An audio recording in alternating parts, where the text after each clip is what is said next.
Depuis la nuit des temps, les hommes ont voulu se regrouper afin de mener une quête de vérité. Et depuis tout aussi longtemps, ces groupes d'hommes se sont affrontés, parfois par pure incompréhension. Mais n'est-il pas normal de craindre ces sociétés qui s'identifient par le signe secret?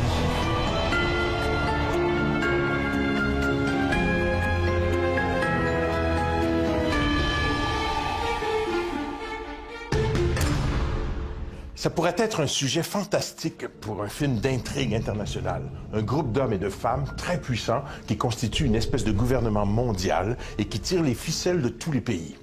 Plusieurs sociétés secrètes préconisent cette centralisation des pouvoirs au sein d'un groupe élitiste d'intellectuels.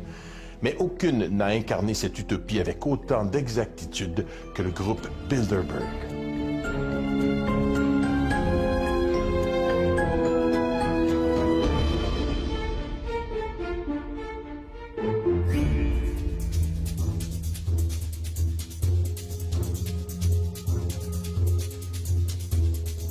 Bilderberg, c'est un groupe informel de plusieurs centaines de personnes qui changent d'ailleurs d'année en année. C'est pas tout le temps les mêmes personnes qui sont là, qui sont en fait des gens qui ont une caractéristique première.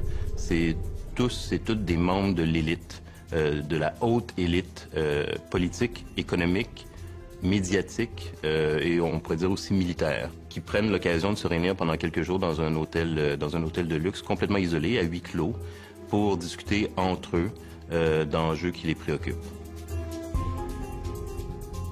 Moi, il y a un mot pour décrire ces réseaux d'affaires-là. Le vrai mot, c'est coterie. Coterie veut dire réunion d'hommes riches et influents qui se retrouvent en catimini, en secret, pour le maintien de leurs privilèges et de leurs acquis. Individuellement, les Bilderberg, en fait, en tant qu'individus, ce sont eux qui contrôlent probablement, je n'ai pas fait de calcul précis, mais probablement pas loin de 80-90% de la richesse mondiale. Ce sont réellement les possesseurs du monde. Le groupe Bilderberg réunit environ 120 membres, dont les 2 tiers viennent d'Europe et le reste de l'Amérique du Nord. Créé en 1952, le groupe porte le nom de l'hôtel hollandais où a eu lieu la première réunion en mai 1954. Avant la naissance du Bilderberg, qui s'est passé en 1954 aux Pays-Bas, en Hollande, il faut savoir qu'avant ça, il y avait eu un précédent en termes de réseau d'affaires. Il y avait eu, en 1921, aux États-Unis, à New York, il y avait eu la création du Conseil des relations étrangères, en anglais, le Council on Foreign Relations. Donc, on va créer, à partir, justement, du Conseil des relations étrangères de 1921 et du Royal Institute of International Affairs, on va créer, en 1954, le groupe Bilderberg. Les principaux instigateurs du groupe sont le politicien polonais Joseph Ratzinger, un des plus grands défenseurs de l'unification européenne, et le prince Bernard des Pays-Bas, un ancien membre des services secrets. Selon eux, ce groupe était la seule façon d'éviter l'impuissance de l'Europe. Ils trouvent alors le soutien nécessaire outre-Atlantique, de la part de dirigeants d'entreprises tels que David Rockefeller, un financier milliardaire. Les thèmes abordés lors de la conférence de 1954, l'attitude à adopter à l'égard du communisme et de l'Union soviétique et l'intégration européenne. Le Bilderberg naît en Europe, en Occident, au début des années 50. Les années 50, c'est évidemment marqué pour les élites occidentales par différents problèmes spécifiques, entre autres ce qu'ils considéraient comme la principale menace pour l'Occident, qui était le communisme, l'Union soviétique. Donc, Bilderberg, quand les élites se réunissent la première fois à l'hôtel du même nom, c'est pour discuter, entre autres, de la question de la menace communiste, comment les élites occidentales vont faire front, et la solution proposée, c'est ça qui est le plus important, et c'est ça qui est l'esprit Bilderberg, c'est par la coopération et la coordination, en fait, de décisions entre l'Amérique du Nord, donc principalement les États-Unis et le Canada, et l'Europe de l'Ouest, donc l'Europe libérale. C'est cette idée qu'il faut en fait qu'il y ait un pont de coordination transatlantique entre les puissances occidentales et les puissances libérales qui ont gagné la Seconde Guerre mondiale, mais qui maintenant sont en rivalité avec l'autre gagnant de la Seconde Guerre mondiale, qui est l'Union soviétique, qui est la menace soviétique.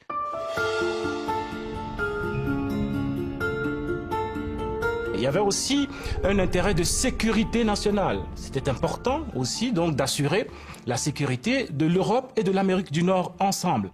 Il y avait bien entendu en troisième lieu un objectif commerciales, économiques. Il fallait s'organiser de manière à ce que les barrières tarifaires, les barrières économiques soient abattues pour permettre une libre circulation des biens et des personnes. Donc un objectif affiché quand même de libre-échange, surtout entre les pays du bloc occidental. Il va sans dire qu'un groupe aussi influent et mystérieux allait susciter la curiosité des journalistes d'enquête. 3 d'entre eux se sont particulièrement intéressés au groupe Bilderberg. L'Espagnol Daniel Estulin, le Français Michael Gama et l'Américain Jim Tucker. Grâce à des sources anonymes, ils ont étudié ce qui se disait derrière les portes closes des grands hôtels où le groupe se réunit chaque année. Jim Tucker consacre littéralement sa vie depuis 1975 à suivre les membres de ce groupe. C'est à cette époque qu'il prend connaissance de l'étonnant récit de Westbrook Pegler, le premier journaliste à avoir découvert l'existence du Bilderberg en 1957.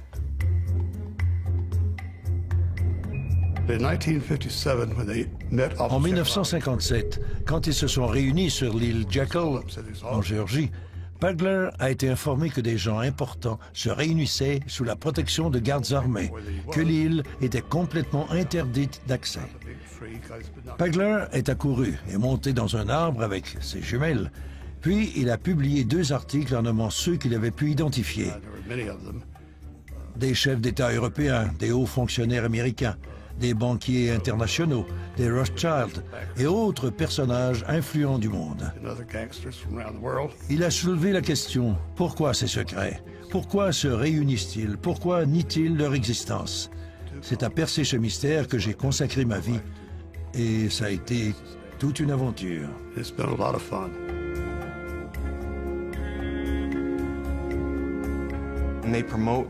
Ils prônent la mondialisation et la gouvernance mondiale. On y retrouve les principales institutions internationales, la Banque mondiale, le FMI, l'Organisation mondiale du commerce, l'OTAN, les Nations unies, etc. Toutes ces organisations sont fortement représentées au sein des Bilderberg et leurs leaders sont presque toujours issus de ces rangs. Si ce n'est pas le cas, ils en deviennent rapidement membres.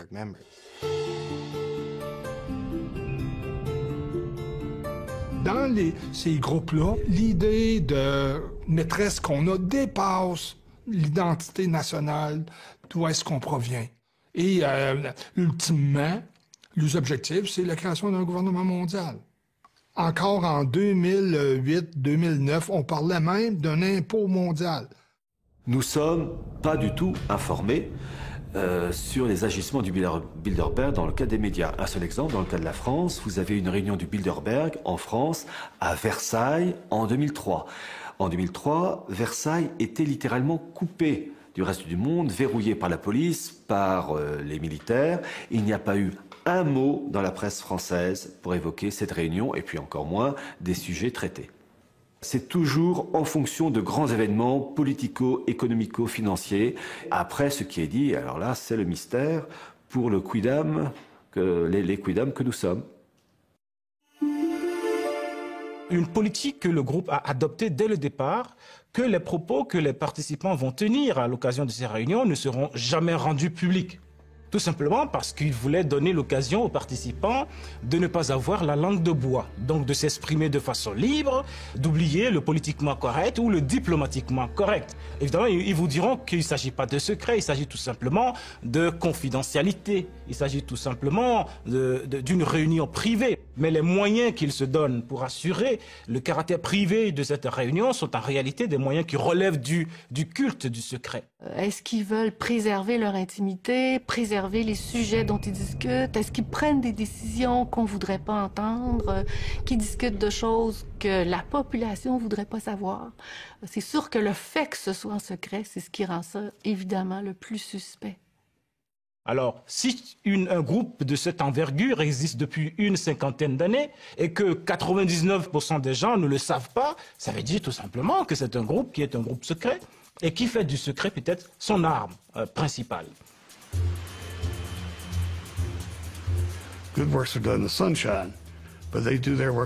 Ils œuvrent dans l'obscurité et ils ont des raisons de vouloir garder leur travail confidentiel. Les guerres qu'ils fabriquent ont coûté bien des vies. Plusieurs phénomènes découlent de leur volonté. Par exemple, la récession et les fluctuations du prix de l'essence. La guerre en Afghanistan en 2001. Eh bien, la guerre en Afghanistan, l'année précédente, ça avait été discuté aux réunions du Bilderberg. Et la guerre en Irak, c'était la même chose, ça avait été discuté en 2002. Et les Américains, avec une alliance militaire, avec d'autres pays, ont décidé d'envahir l'Irak en 2003. Le journaliste Daniel Estulin affirme dans son livre « La véritable histoire des Bilderberger » que le groupe aurait également accordé sa bénédiction à Barack Obama pour briguer la présidence des États-Unis.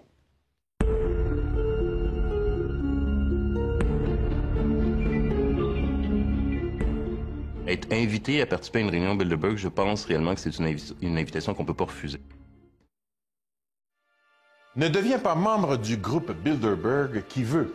Les quelques 120 membres sont triés sur le volet et doivent être invités à se joindre au groupe. Selon un communiqué officieux du groupe, les invitations sont uniquement envoyées à des personnages importants et respectés qui, de par leur savoir particulier, leurs contacts personnels et leur influence dans les cercles nationaux et internationaux, peuvent promouvoir les objectifs du Bilderberg. On devient membre de Bilderberg par cooptation, c'est-à-dire c'est probablement un comité assez restreint de Bilderbergers qui invite les gens et donc il y a une sorte de contingent ou de caucus par pays qui sont convoqués avec vraiment une palette qui va vraiment des plus grandes familles ou des plus grandes compagnies en termes de puissance économique d'un pays. Les Desmarais, par exemple, au Canada, sont souvent invités. Être invité à participer à une réunion Bilderberg, je pense réellement que c'est une invitation qu'on ne peut pas refuser. Quelqu'un à l'intérieur de ce cénacle, de cette coterie éditiste très sélective, doit tout simplement proposer ton nom. Et à l'intérieur, il doit y avoir consensus. Il fonctionne aussi par consensus. Cet individu-là sera un bon candidat pour notre projet. Et notre projet, c'est quoi? Bien, notre projet, en fin de compte, c'est élargir notre espace de jeu. Le but, c'est de créer des oligopoles mondiaux.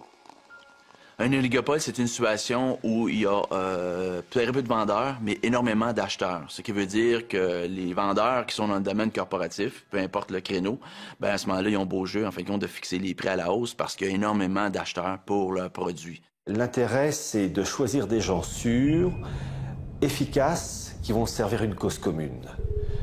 La gouvernance mondiale et l'élaboration d'une architecture permettant le bon fonctionnement du système.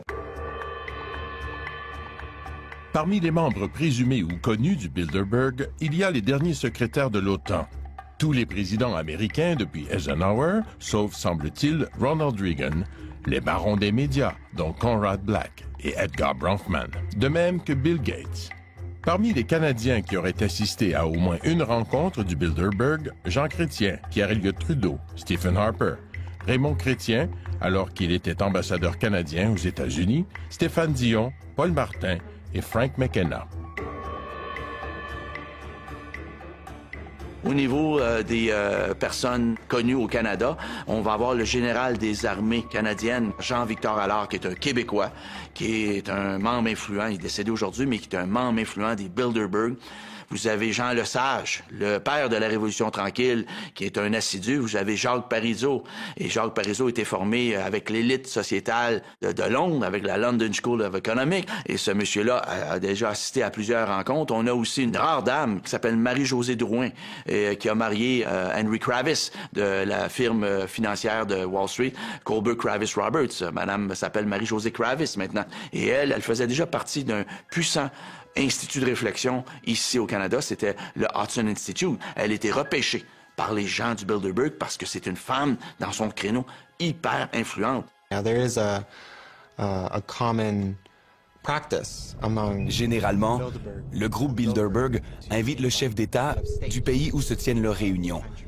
Bien entendu, il n'y assiste pas toujours, mais il reçoit tout de même une invitation.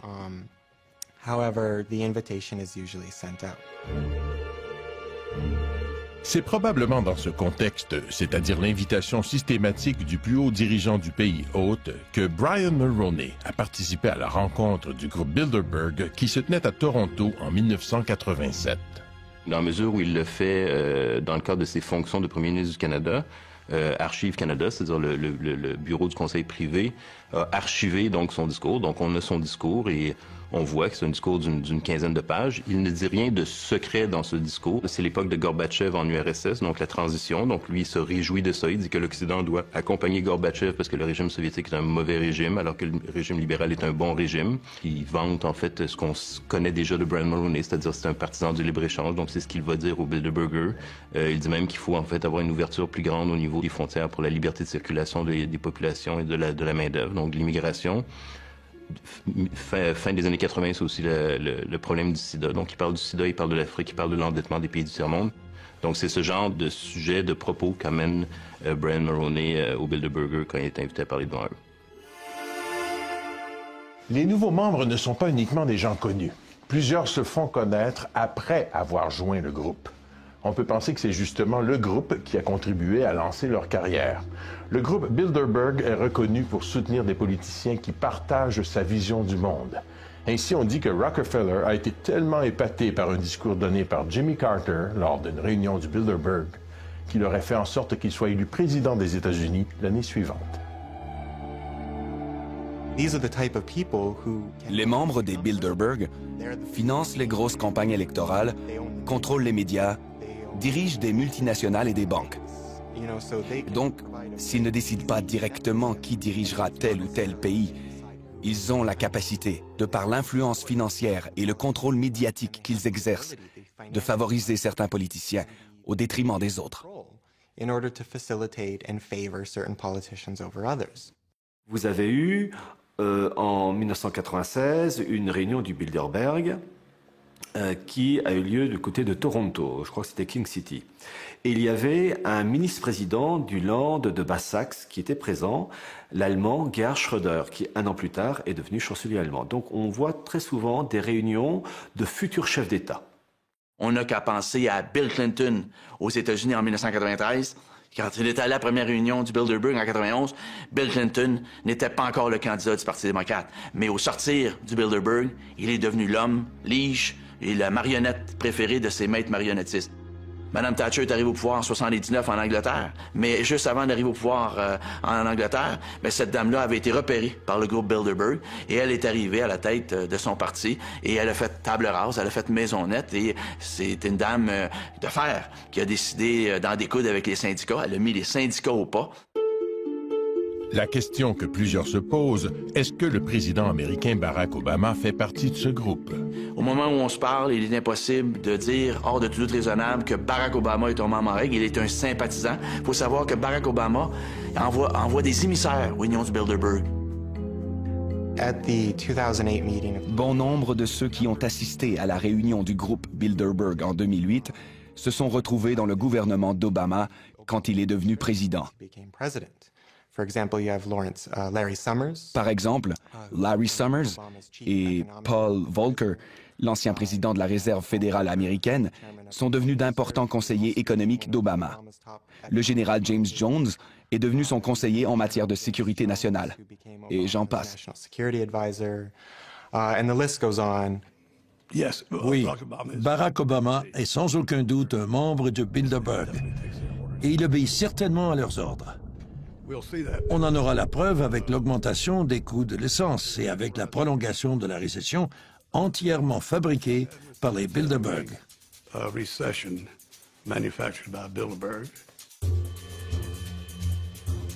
Le comité de direction est composé d'une trentaine de membres permanents qui se réunissent tout au long de l'année. Étienne Davignon occupe le poste de président depuis 1999.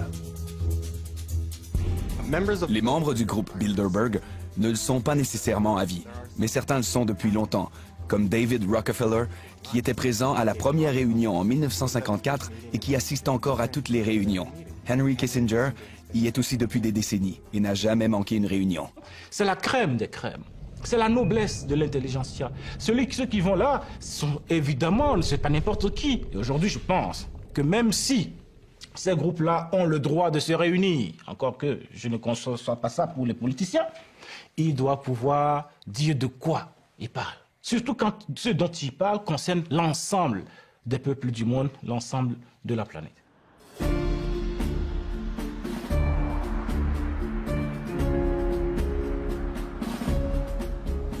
Alors, mon cher Benoît, ces gens influents qui sont membres du Bilderberg, est-ce qu'ils se promènent toujours dans des limousines comme celle-ci? Oui, effectivement, quand ils vont à leur rencontre annuelle, les fins du mois de mai et mois de juin, ils se rendent là en limousine, des limousines aux vitres teintées, et ces gens-là portent des costards noirs, 3 pièces, sont avec des lunettes fumées, et ils ont aussi leur garde du corps toujours dans leur entourage. Et est-ce que ce sont des limousines blindées? Blindées, je dirais pas jusque-là, mais peut-être certaines personnes, parce qu'il y a des dignitaires de pays étrangers là, qui vont là. Il y a aussi des reines, des têtes couronnées qui assistent à la réunion du Bilderberg. C'est pour ça qu'ils se réunissent toujours dans des endroits reculés, loin des centres-villes? 5 étoiles. Ça prend des hôtels 5 étoiles et ça, c'est réservé longtemps à l'avance, mais l'endroit n'est connu souvent qu'une semaine avant l'événement, question de sécurité. Et effectivement, on fait ça dans des endroits qui sont assez huppés, cossus, mais retirés, en fait, compte, question de sécurité toujours.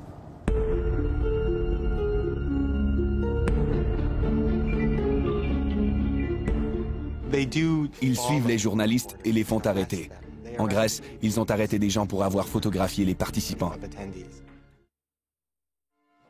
En plus de 50 ans, la presse n'a jamais été autorisée à assister à une rencontre du groupe Bilderberg, pas plus que n'ont été publiées des déclarations sur les conclusions adoptées par les participants.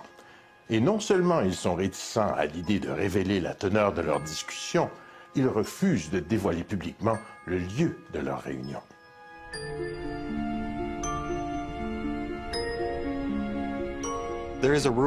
La règle d'or des Bilderberg est qu'il est interdit d'en parler. On ne donne pas de conférences de presse, on n'émet pas de communiqués de presse et on ne cite pas les propos des personnes présentes, sinon on n'est plus invité. C'est ce qu'on appelle la règle de Chatham House. Si vous assistez à la réunion, vous acceptez de ne pas en parler. Ils savent qu'ils ont des intérêts communs.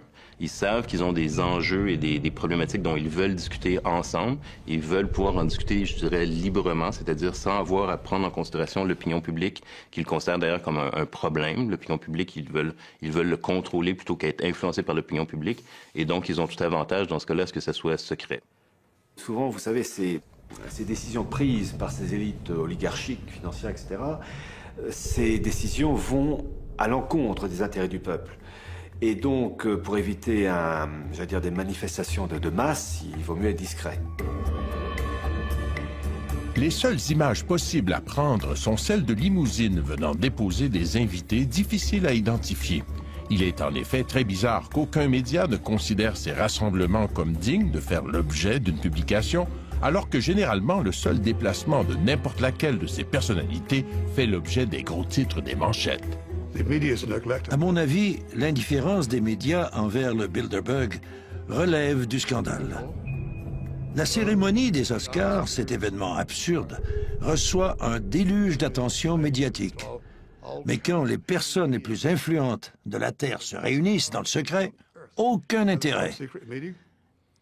Comment est-ce possible? Si le public savait ce qui se passe, il serait très intéressé.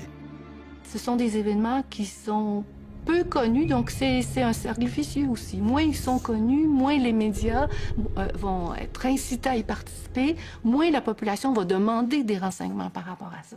Les médias officiels ne traitent pas du Bilderberg parce que déjà vous avez énormément de représentants des médias, presse, radio, télévision qui participent à ces réunions du Bilderberg et ils ont le conseil de ne pas divulguer et de ne pas évoquer dans la presse ces réunions parce que tout simplement les grandes choses se font toujours avec discrétion et puis si ces grands dirigeants des médias veulent avoir un avenir professionnel, il vaut mieux qu'ils soient obéissants.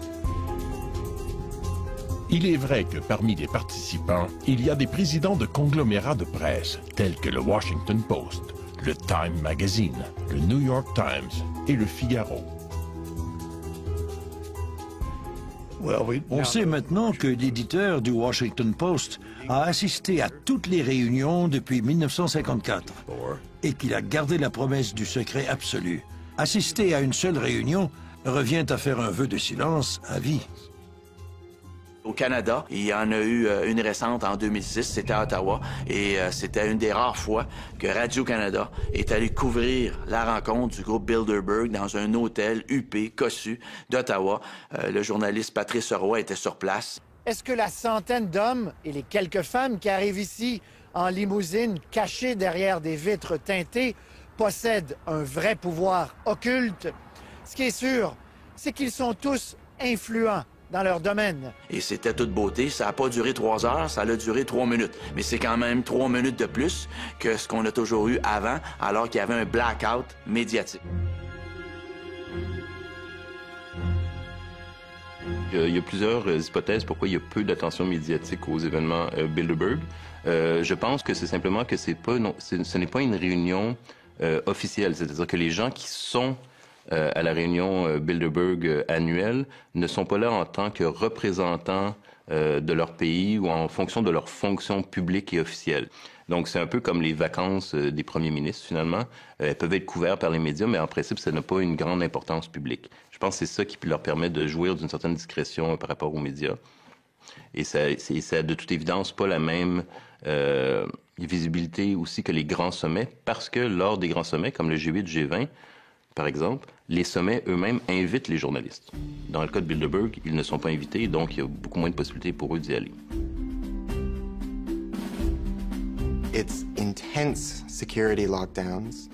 La sécurité est impénétrable. À la réunion de 2009 en Grèce, l'armée grecque avait déployé des bâtiments de la marine, des camions armés et la police secrète pour surveiller l'hôtel où se déroulait l'événement. Ces coûts sont assumés par le pays hôte, qui les refile essentiellement aux contribuables sous forme de dépenses publiques. Puisque le contribuable n'en bénéficie pas vraiment, ça soulève bien entendu des questions d'ordre moral.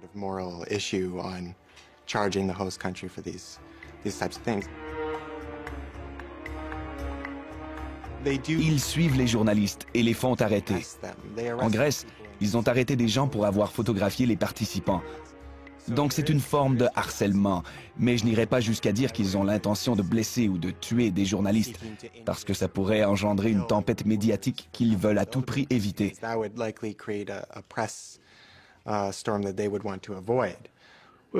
Laissez-moi vous dire que j'en ai eu des sueurs froides dans mes aventures avec les Bilderberg. Au Portugal, j'avais embauché un chauffeur pour m'emmener le soir vers 23 heures pour tenter de m'emparer de quelques documents. Le chauffeur a accepté de me déposer à côté d'une clôture et de m'attendre les phares éteints. J'avais à peine parcouru une centaine de mètres lorsque j'ai entendu des coups de feu passer au-dessus de ma tête. J'ai été pris par surprise. Alors j'ai pris mes jambes à mon cou, j'ai sauté par-dessus la clôture et on est parti à toute vitesse avec les phares encore éteints. Et puis j'ai pensé, ils n'ont pas essayé de me tuer. Ils ont voulu m'intimider et ils ont réussi.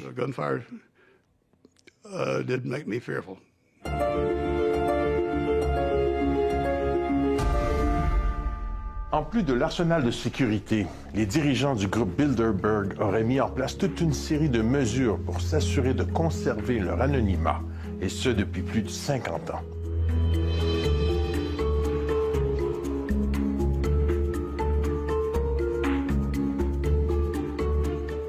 Ce qu'il faut, en fait, c'est vraiment un grand hôtel chic, qui va être finalement vidé de ses touristes et de ses visiteurs habituels. Donc, c'est vraiment l'ensemble des chambres et de l'établissement de l'hôtel qui est réservé pour la réunion Bilderberg. Le personnel de l'hôtel n'est informé de la réunion que la veille. Et on leur interdit même de s'adresser aux clients qui participent aux réunions. On demande donc aux employés des hôtels motus et bouche cousue. Si un employé d'un hôtel serait vu en compagnie d'un journaliste d'enquête qui enquête sur le Bilderberg et qui a déjà écrit sur le Bilderberg, ça serait pas fort probablement source de renvoi sur le champ. Est-ce qu'ils vont réussir à garder ce secret longtemps? J'en doute. Plus ce sera secret, plus on en parlera. Parce que les moyens d'en parler aujourd'hui existent partout. Donc ce groupe aurait intérêt à se rendre compte de ce que nous sommes dans une nouvelle ère, l'ère de la démocratisation de l'information, l'ère des médias sociaux, et que ça devient intenable aujourd'hui de maintenir ce culte du secret. Le nouveau site web du groupe Bilderberg Bilderbergmeetings.org est une approche intéressante en termes d'image. Il a été créé en 2010 et c'est la première fois que le groupe reconnaît sa propre existence.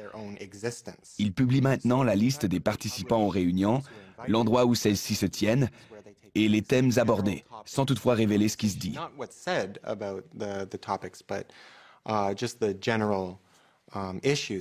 C'est donc un pas significatif, mais c'est aussi une façon pour eux de lutter contre l'image négative que se fait le public des Bilderberg.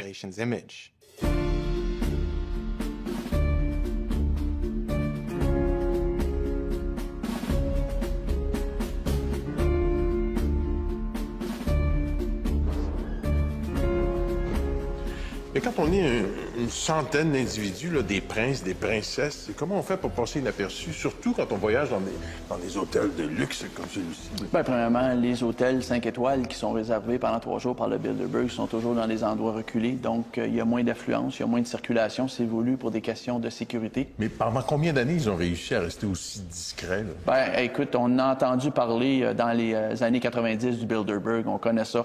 On en parle plus depuis le début des années 2000, mais ça commençait tranquillement, par-ci, par-là, dans les années 90, à parler du Bilderberg. Mais pour le commun des mortels, le mot Bilderberg, ça n'a aucune connotation, ça veut absolument rien dire.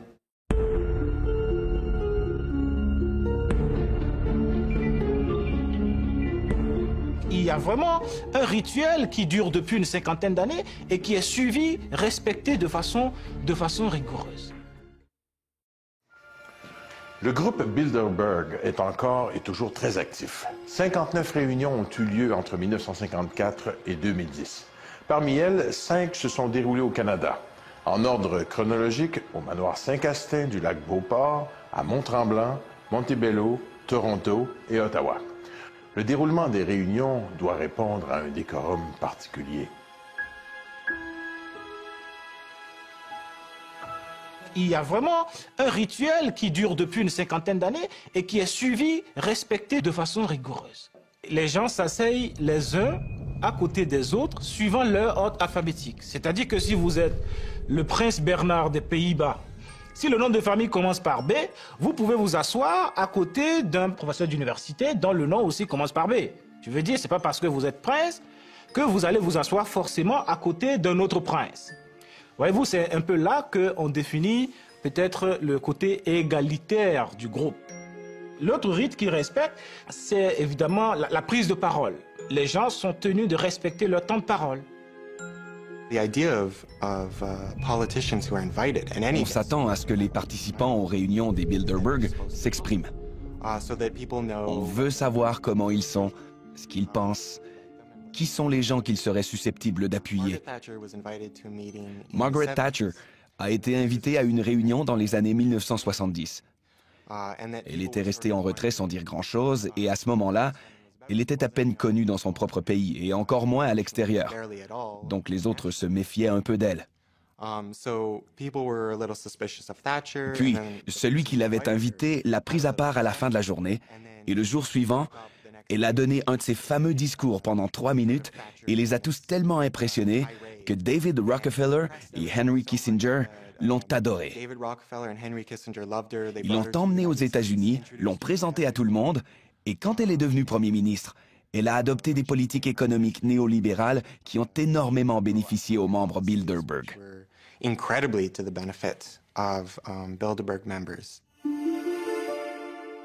Les participants doivent aussi parler parfaitement l'anglais, comme c'est la langue officielle de la rencontre.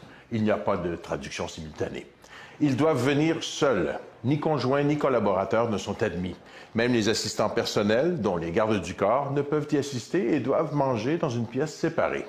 La seule exception concerne les reines. La reine Béatrix des Pays-Bas amène son fils héritier et la reine d'Espagne peut venir accompagnée du roi Juan Carlos. À l'instar des sociétés secrètes, y aurait-il à l'intérieur des réunions une sorte de rituel de serment d'allégeance exigé de la part des participants?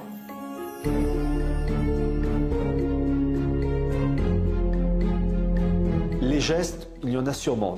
Des objets décorant, si je puis dire, la salle de réunion, c'est possible, mais compte tenu qu'elles sont secrètes, que ce n'est pas filmé, comment savoir ?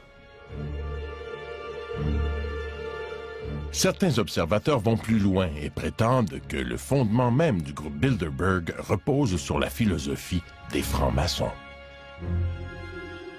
Les représentants du Bilderberg obéissent aux 3 pivots de l'idéologie maçonnique: nominalisme, naturalisme, primauté de l'homme. Le premier point, c'est le nominalisme, qui en philosophie dit qu'il n'y a pas de vérité. Chacun a sa vérité.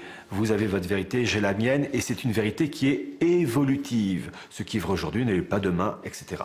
Le deuxième point, c'est le naturalisme, qui consiste à dire qu'il n'y a pas de religion révélée. Et le troisième point, c'est la primauté de l'homme centre de toute chose. Alors que dans le catholicisme, Dieu est centre de toute chose et l'homme est la créature, le second. Dans l'idéologie maçonnique, qui anime donc les dirigeants de Bilderberg, l'homme est le centre de toute chose, l'être indépassable. Il y a un aspect de société secrète, mais il n'y a pas de rite d'initiation. Ce qui rend société secrète, c'est le fait qu'on ne donne pas tout l'agenda. On ne publie pas les rapports, donc ces résultats restent à huis clos. Et dans ce cadre-là, on peut dire que c'est plus une société secrète dans sa façon. C'est un club de gentlemen. Ils ont une certaine influence et un certain pouvoir sur les institutions et leurs plans d'action. Mais je ne dirais pas qu'ils sont une société secrète dirigeant le monde. Ce serait leur accorder une trop grande importance. Mais d'après vous, est-ce qu'ils ont des cérémoniales, des codes, des rituels comme les francs-maçons? Est-ce qu'ils ont un signe secret? Oui, le signe secret des membres du Bilderberg, ça serait le signe du dollar. Et Dieu sait qu'ils en ont beaucoup de dollars. Et considérez-vous comme une société secrète? C'est une société qui a beaucoup de secrets, qui méritent d'être dévoilés au grand public. On sent chez tous les gens qu'on a interviewés un mélange de fascination en même temps qu'un désir de dénonciation. Et vous, Benoît Perron, personnellement, est-ce que vous êtes intrigué, inquiété, fasciné? Non, je ne suis pas du tout fasciné par les membres du Bilderberg. Par contre, ces gens-là, oui, ils me troublent, ils m'intriguent parce que le pouvoir qu'ils ont concentré dans leurs mains et parce qu'ils occupent des postes clés, justement, dans la société, font en sorte que les décisions qu'ils prennent vont avoir un impact à moyen terme et à court terme sur le commun des mortels, donc sur moi. Alors, c'est un rapport amour-haine.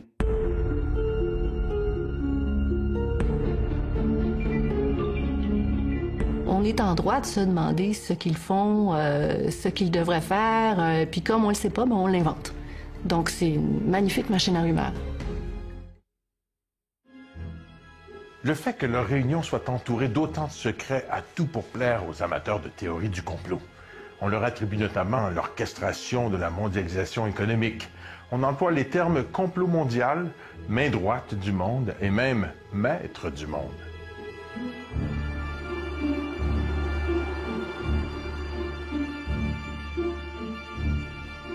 Évidemment, le fait qu'ils soient si secrets aussi a pour effet de créer toutes sortes de fantasmes, évidemment, à leur propos. On a l'impression que c'est un gouvernement secret mondial, occulte, qui réussisse à déclencher des guerres, à créer des crises économiques. Donc, le secret a un effet, à la limite, pervers dans la mesure où peut-être qu'on exagère même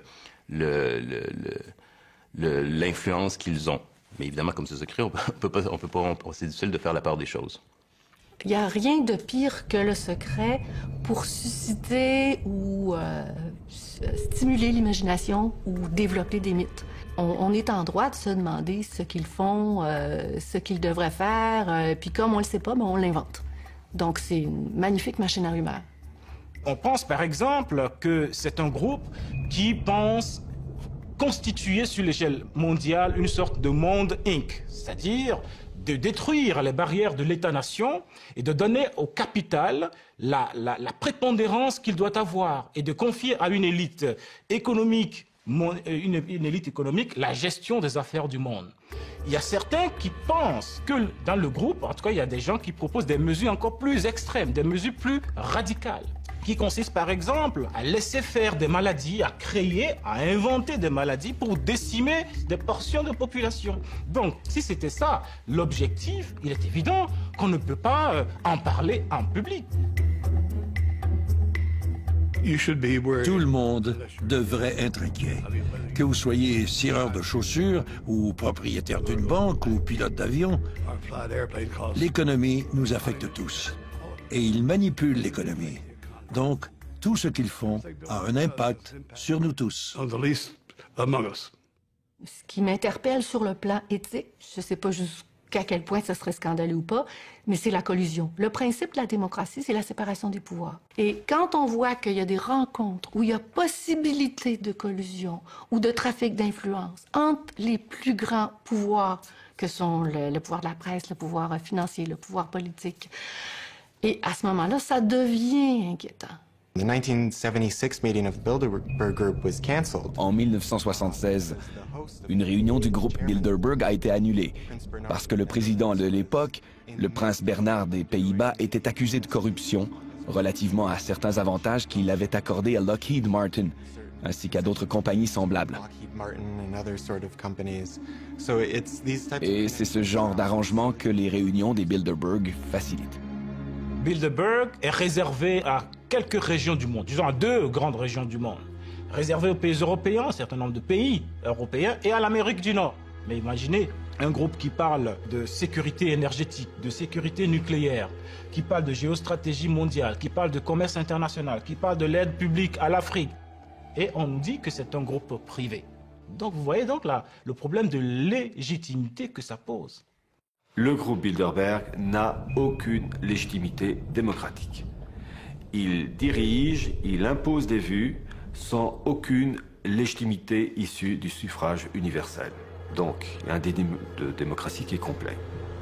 Le Bilderberg pose des questions importantes d'un point de vue de la démocratie libérale. La démocratie libérale de la fin du 20e siècle, début du 21e siècle, a quand même des principes de base, c'est-à-dire évidemment une certaine transparence par rapport aux décisions publiques, une certaine redevabilité des élites politiques par rapport à la population, une liberté de presse, évidemment, et un certain principe, disons, d'égalité en termes d'influence des décisions. Et donc là, Bilderberg, évidemment, représente une contradiction par rapport à tous ces principes. Ces gens-là ont le pouvoir, en catimini, et c'est ça qui me trouble, de fixer l'agenda économique d'un pays qui a élu à sa tête un gouvernement démocratiquement. Autrement dit, mon vote n'a aucune importance. Tout ce qu'on pose dans les urnes à chaque 4 ans, c'est une foutaise. Parce que de toute façon, les candidats sont déjà présélectionnés. Depuis qu'on a organisé les sociétés, depuis le début de l'humanité, le jeu d'influence s'est toujours fait. Ça fait c'est un incontournable, ça fait partie de la façon qu'on a de gouverner. On peut vouloir avoir une plus grande transparence, mais ici encore, l'expérience humaine nous a montré qu'il y a des limites à la transparence. C'est que souvent, trop de transparence rend aussi une société ingouvernable. Tout le fondement du grand débat sur la démocratie, est-ce que c'est mieux d'avoir une dictature bienveillante ou une démocratie parce que finalement, on pense que les citoyens ne sont pas assez intelligents, instruits ou éduqués pour prendre leurs propres décisions. Et c'est le fondement du débat démocratique entre une élite qui serait meilleure pour définir notre bien et le protéger que nous-mêmes. Ma réponse à moi, c'est que c'est notre responsabilité comme citoyennes et citoyens de s'investir dans notre avenir puis de prendre les décisions qui vont avec ça.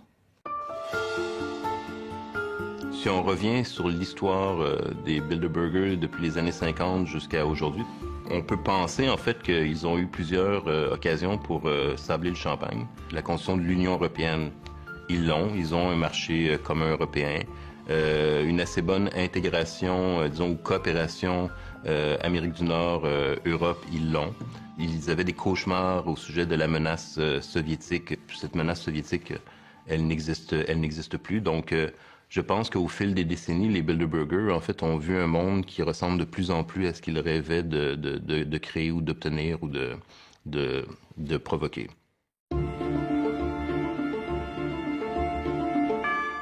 En juin 2010, une conférence du groupe Bilderberg s'est tenue à Sitges, une station balnéaire espagnole située à 30 km de Barcelone. Parmi les invités, soulignons la présence du président espagnol Zapatero, Le géant du secteur des télécoms, Google, y était représenté. On y retrouvait aussi les dirigeants de Shell, la reine d'Espagne, la reine Béatrix d'Hollande, le premier ministre français François Fillon, Bill Gates, le conseiller financier d'Obama, le secrétaire général de l'OTAN et le directeur de l'Organisation mondiale du commerce. On peut supposer qu'ils n'étaient pas là que pour jouer au golf.